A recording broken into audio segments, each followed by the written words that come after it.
네, 급변하는 외교안보 현안 짚어보겠습니다. 김용현 동국대 북한학과 교수, 홍현익 전 국립외교원장 나오셨습니다. 두 분 어서 오십시오. 안녕하십니까.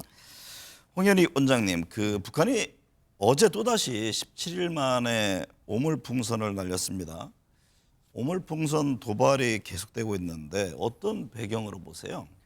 벌써 11번째입니다. 네, 그러니까 뭐 한두 번 보낸 게 아니라 북한의 얘기는 대북 전단 살포에 대한 대응이다. 그렇게 얘기를 하고요. 거기다가 이제 우리가 대북 확성기 방송을 지난달 21일부터 전 지역에서 방송을 하고 있거든요. 네, 그러니까 뭐 어제 그 보낸 게 이상한 게 아니라 앞으로도 계속 올 겁니다. 네. 그러니까 저는 이렇게 남북 간에 국제 정세가 지금 험악하고 신냉전 질서가 막 재편되고 이러는 상황에서 남북 간에 가능한 화해와 협력 기조를 복원해야 되는데 이렇게 소모적으로 계속해서 서로를 비방 중상하다 못해 서로에게 가해 행위를 계속 한다는 것은 이건 좀 바보 같은 짓 아니냐. 네.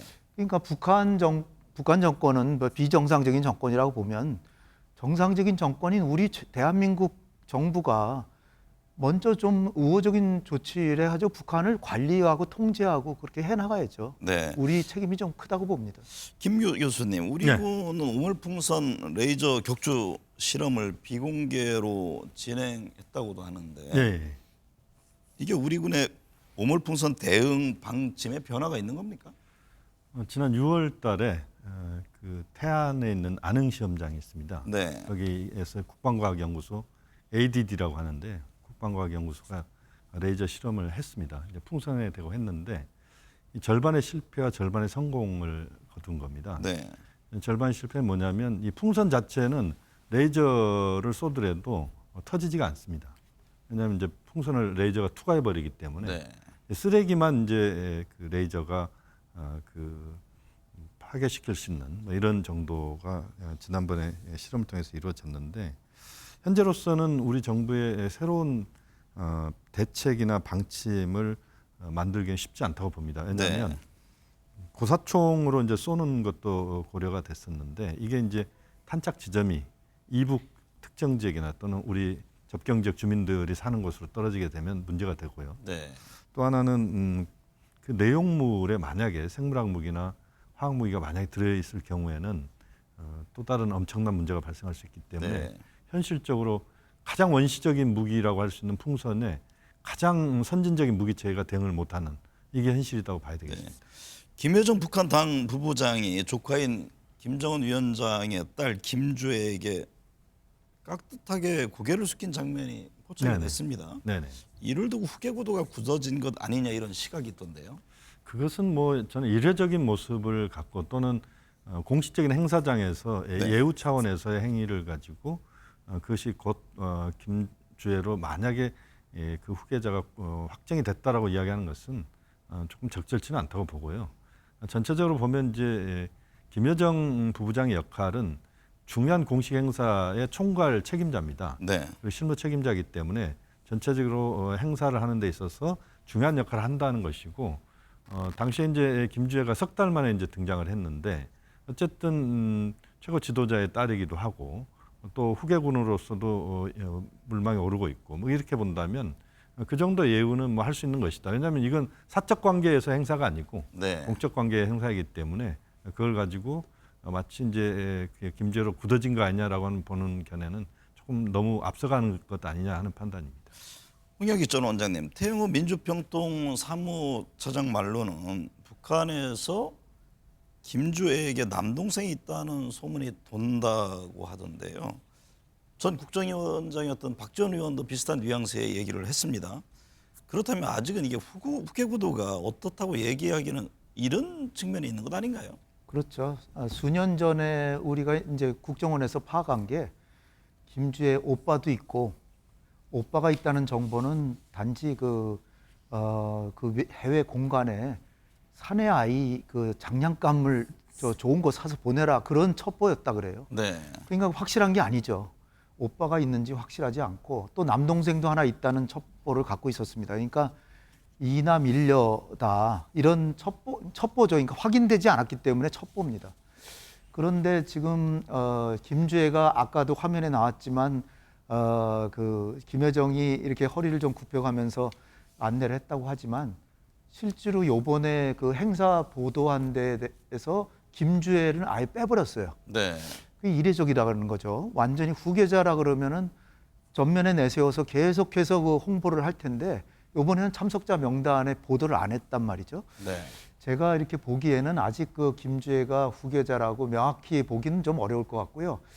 오빠가 있는지 오빠가 있다면 오빠가 후계자일 것 같고 박지원 전 원장 말씀은 해외에서 유학하고 있을 수 있다. 김정은처럼. 만약 오빠가 있다면 나중에 돌아와서 그 자리를 마련하는데 뭐 4대 세습도 어차피 김주애가 하느니 김주애 오빠가 하는 게 더 낫겠다. 뭐 이런 분위기를 조성하는 것일 수도 있겠죠. 네. 남동생이 있다고 하더라도 어리니까 일단 김정은의 자식이 후계를 한다는 거를 기정사실화 해놓고 그 아이가 좀 더 크면 사실 아들도 있어서 얘가 후계자다 이렇게 내세울 수도 있기 때문에 네. 지금 벌써 그냥 김주애가 후계자다 막 이렇게 얘기하는 거는 조금 좀 섣부르다 이렇게 네. 봅니다. 이런 와중에 북한이 신형 전술 탄도미사일 발사대 250대를 최전방에 배치하는 행사를 개최했습니다. 네. 이 자리에 김정은 위원장, 김주애도 참석했는데요. 탄도미사일 발사대 전진 배치 이건 어떤 의도가 담겨 있는 겁니까? 네, 사거리가 110km 정도 된다 그러는데 네. 북한에서 전방에서 서울까지가 50km도 안 됩니다. 네, 당연히 남한을 그러니까 겨냥한 거겠죠. 그렇죠. 서울과 평택 뭐 요 정도 평택 정도까지 그 정도를 겨냥한 집 단거리 아주 단거리 전술 탄도 미사일인데요. 근데 이게 그 250대가 진짜로 다 배치된다고 하면 한 발사대당 4발이 발사할 수 있거든요. 동시에 발사하면 1000발입니다. 1000발을 우리가 막을 수 있냐? 못 막는다는 거죠. 그리고 중요한 게 뭐냐면 북한이 핵미사일이 그렇게 많지 않을 수가 있어요. 그렇지만 이 250대 발사대를 모든 발사대를 다 주시할 수가 없잖아요. 그러니까 어느 발사대에서는 재래식 미사일이 오고 어느 발사대에서는 핵미사일이 날라오면 우리가 핵미사일을 놓칠 수가 있단 말이죠. 근데 네. 핵미사일 서울에 한 발만 떨어지면 수십만 명이 죽을 수 있는데 그러니까 제가 지금 우리 정부에게 간곡히 얘기하고 싶은 건요. 이게 북한이 뭐 하면은 즉강끝으로 상대에서 적극적으로 대항해서 전쟁까지 간다는 건데 얼마나 위험한 생각입니까? 네. 우리가 북한의 핵미사일을 막을 능력이 없는데 그리고 한 발만 떨어지면 100만 명 이상이 막 사망하는데 이게 이런 전략이 과연 적절한지에 대해서 한번 검토해 보아야 되지 않을까 저는 생각합니다. 네. 김용현 교수님, 네. 우리 군은 현재 발사대 250대 전방 배치 동향은 없다 이런 입장인데 네. 북한의 연이은 도발 어떻게 미국 대선까지 이어지는 겁니까? 뭐 그렇게 봐야 되겠습니다. 왜냐하면 지금 이제 미국 대선에 대해서 북한이 굉장히 주목을 하고 있을 겁니다. 트럼프 전 대통령의 재선이 이루어지느냐, 해리스 부통령이 이 대선에서 승리하느냐, 이걸 이제 두 가지 다 놓고 볼 텐데 네. 현재로서는 아무래도 북한 입장에서 보면 트럼프 전 대통령의 그 대통령 당선이 좀 더 대미 정책을 풀어가는데 좋을 것이다 이렇게 볼 수도 있을 것 같습니다. 네. 그렇게 보면 바이든 정부의 대북 정책의 실패를 계속 지금 북한은 부각을 시켜야 되는데 그것은 결국 북한으로서는 할 수 있는 게 도발밖에 없다 이렇게 볼 수도 있습니다. 네. 지금 이제 250대 이야기도 나왔고 여러 가지 이제 북한의 도발의 양태들이 앞으로 나올 수가 있는데 전체적으로 보면 지금 북한이 군사 정찰 위성 발사를 올해 몇 차례 더 한다고 이미 예고를 한 상태이고요. 또 그 과정에서 북한이 최악의 경우에는 이제 핵실험까지도 할 수 있는 이런 상황들을 지금 북한은 상정하고 있을 것이고 네. 미국의 그 대선의 흐름 그리고 전반적인 남북 관계 또 북한 내부의 사정들 이런 것들을 고려해서 상당한 정무적 판단에 의해서 타이밍을 아마 보고 있을 겁니다. 그래서 네. 미국 대선 전까지 북한의 군사적 도발에 저강도, 중강도, 고강도 도발의 가능성은 상당히 열려 있다 이렇게 봐야 네. 되겠습니다. 홍현희 원장님, 북한은 현재 미국 대선을 앞두고 여러 상황 분석을 하고 있을 텐데요. 트럼프 전 대통령에 대한 기대를 하고 있을까요? 상당히 기대하고 있는 것으로 저는 추정합니다. 네. 제가 보거나 그런 건 아니지만 왜냐하면은 트럼프 자신도 김정은과의 만남을 기대한다는 식으로 지금 계속 얘기하고 있고, 트럼프가 사실 초강대국 그 북한의 안보에 가장 위협인 나라일 뿐 아니라 초강대국인 미국의 수반인데 트럼프가 3번이나 만나줬단 말이죠. 그거는 김정은이 이 조그만 나라의 그 지도자로서는 엄청난 영광이죠. 네. 그런 상황이기 때문에 트럼프가 되길 간절히 바라고 있을 테고, 또 트럼프가 되면 김정은이 지금 바라는 건 다른 거 없습니다. 핵은 계속 보유하면서 네. 북한 주민들 굶겨 죽이지 않고 계속 자기 죽을 때까지 또 후대까지 정권 물려주는 거, 이걸 기대하는데 트럼프는 그 기대에 상당히 부응할 수도 있는 사람입니다. 네. 지금 바이든은 뭐 끝끝내 또 해리스가 된다고 해도 전혀 북한의 핵 보유 인정 안 하지 않겠지만, 트럼프는 인정은 아니더라도 묵인해 줄 수가 있습니다. 그냥 그래 뭐 그 대신에 장거리 미사일 개발하지 마라, 미국까지 네. 날아오는 거. 그리고 동결만 하면 제재 해제도 시켜주겠다. 이렇게 되면 우리는 어떻게 됩니까?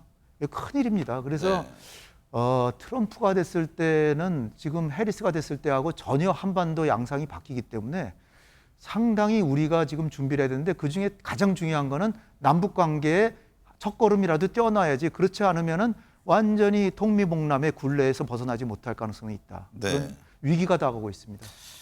김효영 교수님, 그런 네. 가운데 북한에서 고위급 인사들 탈북이 이어지고 있습니다. 네네.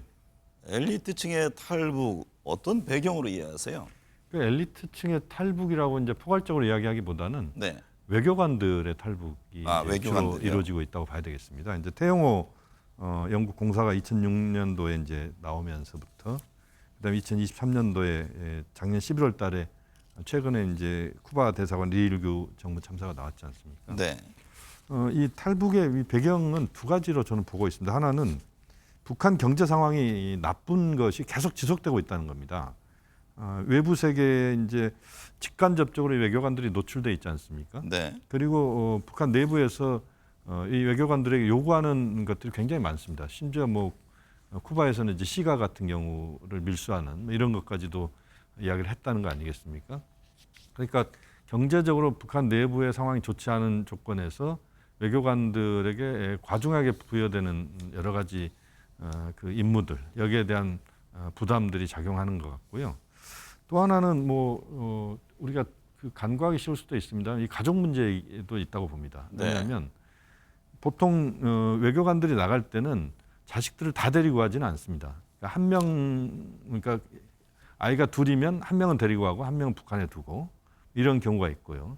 대체로 이제 모든 가족이 움직이지는 않는데, 어떤 상황들이 발생할 수 있냐면, 지금 이제 그 각 주재국에서 보면 K-팝이랄지 한국 문화에 대해서 굉장히 많은 그 젊은이들이 열광하지 않습니까? 네. 여기에 그 외교관 자식들이 상당히 이 한국 문화에 그 노출되면서 이들이 한국으로 가겠다, 또는 나가겠다, 외부로 나가겠다, 이런 의사들을 표시한다는 겁니다. 네. 그런 과정에서 부모가 또 아버지 입장에서 그 탈북 관련된 부분에서 그것을 용인하거나 또는 자신이 같이 나오거나 하는 케이스들도 있고요. 네. 결국 북한 내부의 경제 상황과 여러 가지 외부의 환경이 이런 외교관들의 탈북의 행렬을 좀 더 지금 강화시키고 있다, 이렇게 봐야 되겠습니다.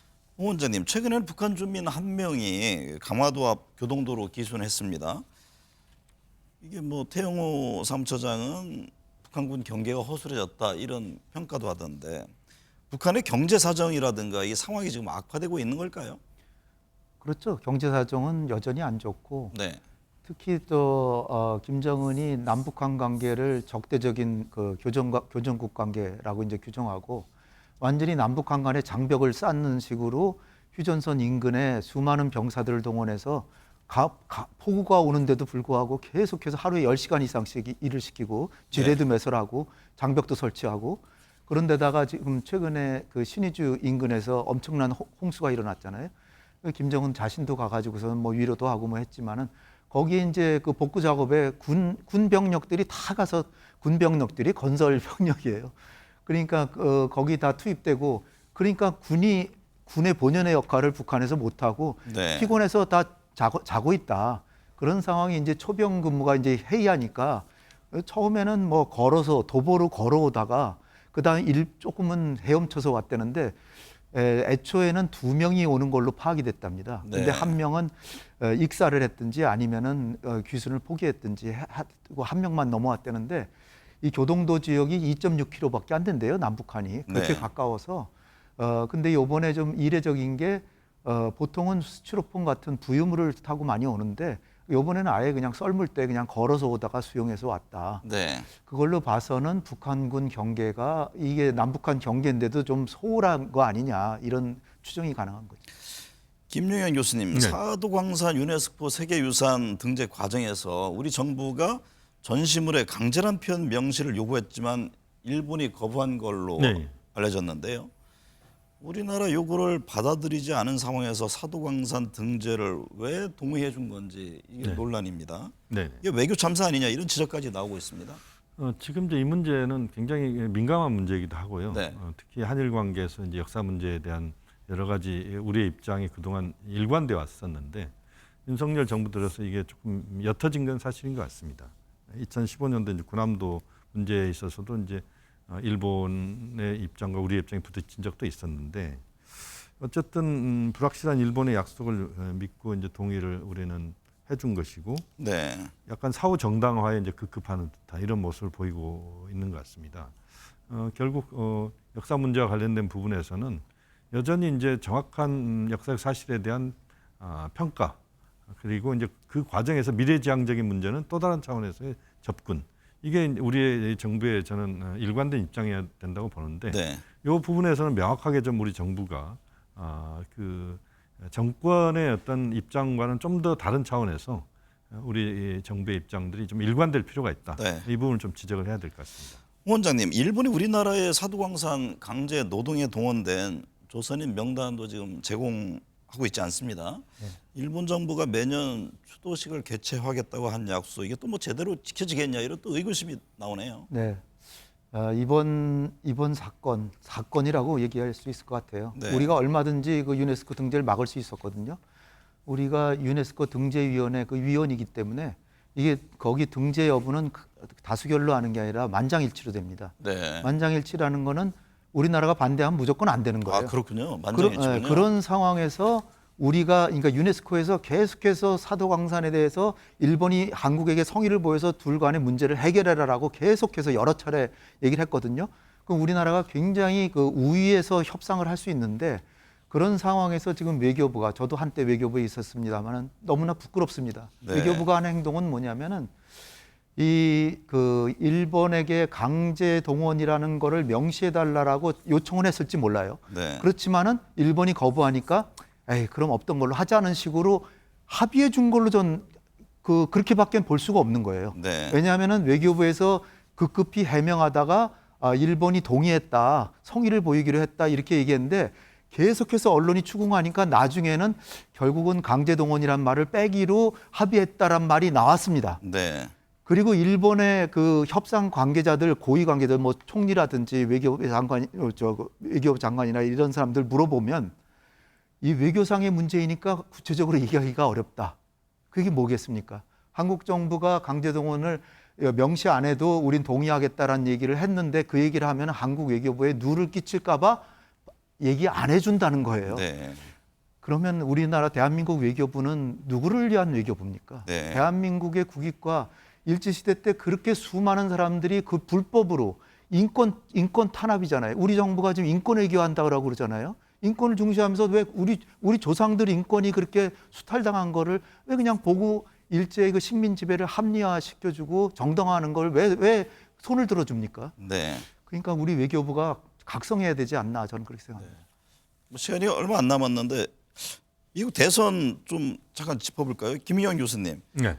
트럼프 전 대통령, 해리스 부통령 7개 경합주에서 오차범위의 초접전이라고 하는데 네. 지금 해리스의 상승세가 이어지는 것만은 분명해 보이죠. 그렇습니다. 이제 지금 굉장히 그 역설적인 상황이 발생하고 있는 건데요. 네.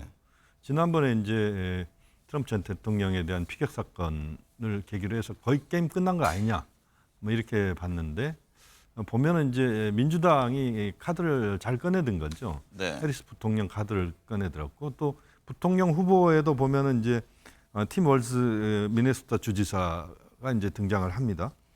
유쾌한 동네 시골 아저씨 이미지 딱 이렇게 이제 못을 딱 박아가지고 전체적으로 분위기 자체를 이제 바꿔가는 경합주에서도 좀 새로운 면들이 보이고 결국에 이제 앞으로 뭐 한 두세 달 남았기 때문에 미국 대선도 요동을 치겠습니다만 현재 상황으로 보면 민주당의 전략이 어느 정도 좀 먹혀들고 있는 것 아니냐 하는 그런 판단을 할 수 있을 것 같습니다. 네. 오늘은 여기까지 드려야겠습니다. 오늘 감사합니다. 감사합니다.